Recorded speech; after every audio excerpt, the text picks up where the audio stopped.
परमात्मा का मतलब आत्मा और परमात्मा के परिचय में आना।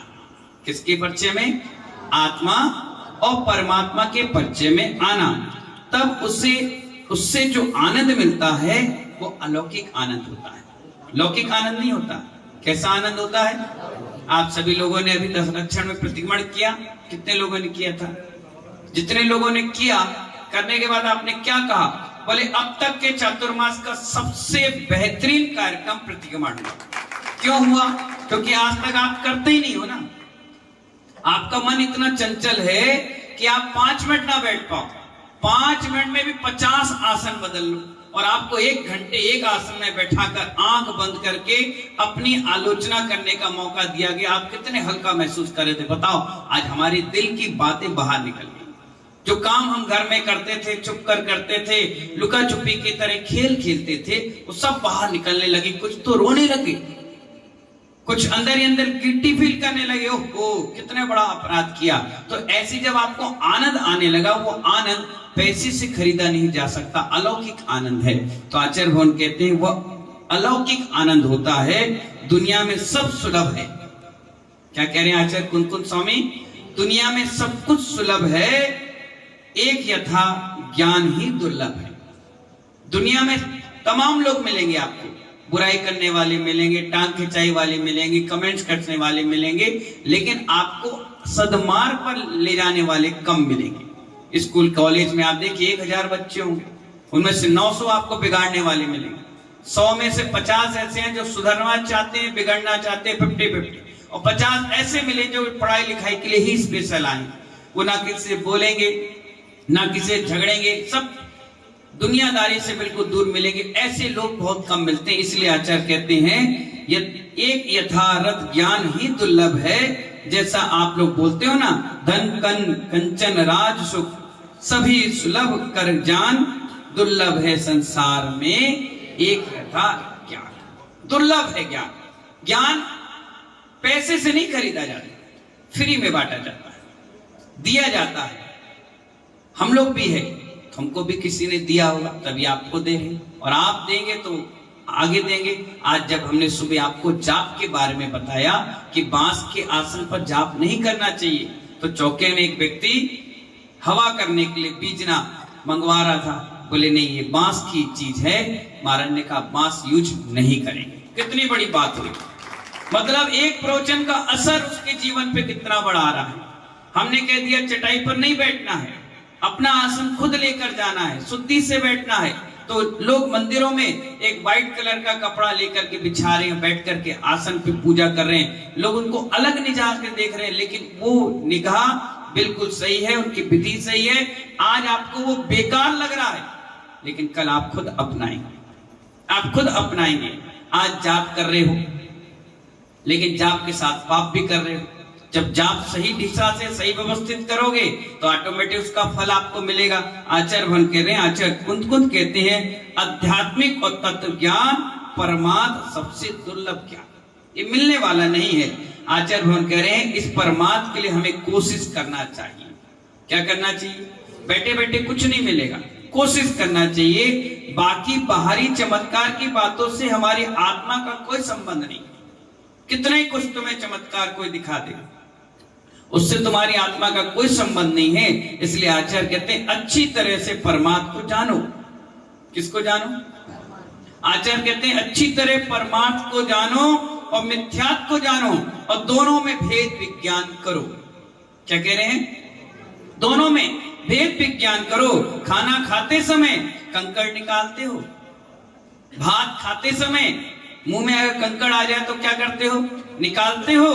ऐसे ही महानुभाव ज्यादा जल गया हो तो भी निकाल देते हो।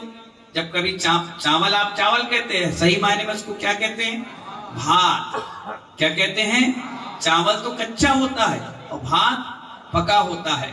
अब भात और दाल जब आप बनाते हो, अगर उसमें कंकड़ आ जाए तो आप उसको निकाल देते हो, जल जाए तब निकाल देते हो, और उसमें कितना बड़ा भेद विज्ञान करते हो। कंकड़ अलग कर देते हो, जला अलग कर देते हो, और अच्छा भात खा लेते हो। जब एक वक्त के भोजन के लिए इतना दिमाग लगाते हो, एक भाव के बाद कल्याण होना है, तो उसके लिए भेद विज्ञान क्यों नहीं करते? इस भेद विज्ञान को करिए। आचार्य कहते हैं भेद विज्ञान जब लौकिक बातों में कर सकते हो तो फिर अध्यात्म की बातों में क्यों नहीं करते। दर्पण जब धूल जमी हो तो चेहरा साफ दिखाई देता है, कभी नहीं दिखाई देता। आचार्य कहते हैं जब चेहरा साफ आपका दर्पण पे नहीं दिखाई देता धूल के कारण, तो मन को शुद्ध रखने के लिए आत्मा का दर्शन करो, परमात्मा की स्तुति करो। जैसे धूल जमी रहने के कारण दर्पण में चेहरा नहीं दिखाई देता, ऐसे मन में राग द्वेष भरा हुआ है तो आत्मा का दर्शन भी नहीं हो सकता। पानी से भरे हुए एक बर्तन पे, किसमें भरे हुए? पानी से भरे हुए एक बर्तन पर अगर उस पानी को हिला दो तो कभी चेहरा नहीं दिखाई देता। अगर उसमें डायमंड डाल दो और पानी हिला दो तब भी उस डायमंड को नहीं पकड़ सकते। लेकिन वही पानी जब स्वच्छ, साफ, निर्मल, एक शांत रहेगा तो उसमें डायमंड भी दिखेगा और आपका चेहरा भी दिखेगा। आचार्य कितनी अच्छी बात बताते हैं, हीरा रखा हो और उस पानी को हिला दो तो जब तक वो हिलता रहेगा तो हीरा, डायमंड नहीं दिखेगा। पानी शांत होते ही अंदर का हीरा दिखाई देगा। जहां राग देश मन में ही आत्मा की अनुभूति हो सकती है, थोड़ी भी देर के लिए अनुभूति पूर्णता की ओर ले जाए तो वो बहुत बड़ी सहायक बन जाती है। निश्चय से विद्वान लोग, अनुभवी आचार्य लोग कहते हैं जिसने मोह को जीत लिया ऐसे साधु का मोह क्षीण हो जाता है। क्या कह रहे हैं? साधु के बारे में बता रहे हैं, उसका मोह क्या हो जाता है? क्षीण हो जाता है। 12वें गुण स्थान में मोह क्षीण हो जाता है।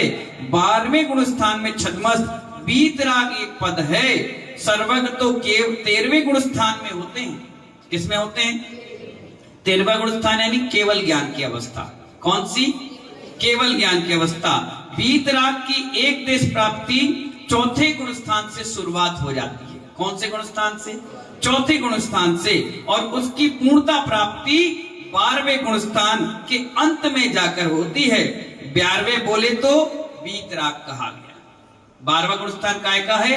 वीतराग अवस्था का आ जाता है, क्योंकि 10वें के अंत में ज्ञानावर्णी, दर्शनावर्णी, मोहनी और अंतराय, ये चारों कर्म नष्ट हो जाते हैं। और वहां पर जो थोड़ा सा कमजोर होता है उसको राग का एक छोटा सा अंश रह जाता है। कौन से गुण स्थान में? 10वें गुण स्थान में। और 12वें गुण स्थान में जगन अंतर मुहूर्त में वो अंदर जाकर के धीरे से नष्ट हो जाता है। उसी को 12वें गुण स्थान को निर्गंत मुनि कहते हैं। अभी हम लोग दिख रहे हैं, ये अनगार है। कौन है ये? अनगार है। मुनि सीधे 12वें गुण स्थान के बाद कहलाते हैं। मानुभाव, अनगार साधु वह है जिसने घर का, शरीर का मोह छोड़ा है। किसने? जिसने शरीर का और घर का मोह छोड़ा है। बाकी अन्य बातें अभी उसके अंदर तब भी हैं। इस तरह मुनियों के 28 भेद होते हैं। कितने? 28 भेद होते हैं। मुंडक, पंचेंद्री, मन, वचन, काय। जिसका मुंडन कर दिया, केश रोज कर दिया, वो मुंडन कहलाता है। ऐसे तो लोग, कई लोग कहते हैं ना, मुड़ मुड़ाए 3 गुण, सर की मिट गई खाज, खाने को लड्डू मिले, लोग कहे महाराज, तो वो मुंडक कहलाते हैं। 28 भेद बताए ना। इसलिए आचार्य कहते हैं ऐसा नहीं होना चाहिए। हम अपने गुणस्थान को बढ़ाएं। क्या करें?